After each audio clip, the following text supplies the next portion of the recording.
સુરત શહેરની સરથાણા પોલીસે ભારતીય બનાવટના વિદેશી દારૂ તથા મોપેડ તથા મોટરસાયકલ અને એક 4-વ્હીલર ગાડી સાથે એક ઇસમને ઝડપી પાડ્યો. તારીખ 27/8/2025 રોજ સરથાણા પોલીસ સ્ટેશનના ઇન્સ્પેક્ટર બીબી કરપડા તથા સર્વેલન્સ સ્ટાફના એએસઆઈ ચેતનભાઈ રસિકભાઈ તેમની સાથે પોલીસ કર્મચારીઓને સાથે રાખીને ગણપતિ સ્થાપના તહેવાર અનુસંધાને પોલીસ સ્ટેશન વિસ્તારમાં પેટ્રોલિંગમાં હતા.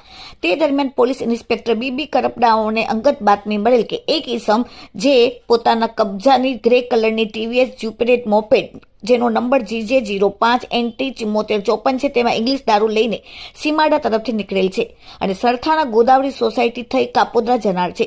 જેને આધારે બાતમીવાળી જગ્યાએ પોલીસે વોચ ગોઠવીને આરોપી સતીશસિંહ બલબીરસિંહ તોમર ધંધો હીરા ઘસવાની મજૂરીનો અને રહેવાસી બુટલ ભવાની રોડ પૂણાગામ સુરતવાળાને પકડીને તેમના કબજામાંથી એક જ્યુપિટર મોપેડમાંથી વોન્ટેડ આરોપીની 4-વ્હીલર ગાડીમાંથી ભારતીય બનાવટના ઇંગ્લિશ દારૂની અલગ અલગ બ્રાન્ડની બોટલો, બિયર અને ટીનની અલગ અલગ બોટલોનો જથ્થો પકડીને તેમને કુલ કિંમત ₹2,96,274 રૂપિયાનો દારૂ પકડ્યો. સાથે એક 4-વ્હીલર ગાડી ₹5,51,274 મળીને આરોપીને પકડીને સરથાણા પોલીસે કાયદેસરની કાર્યવાહી કરી. તેમજ ભરત નાકરાણી રહેવાસી નંબર 28 રવિ દર્શન સોસાયટી યોગેશ્વર સોસાયટી પાસે સરથાણા વાળાને વોન્ટેડ જાહેર કરવામાં આવેલ છે. Bureau report, daily India TV, Surat.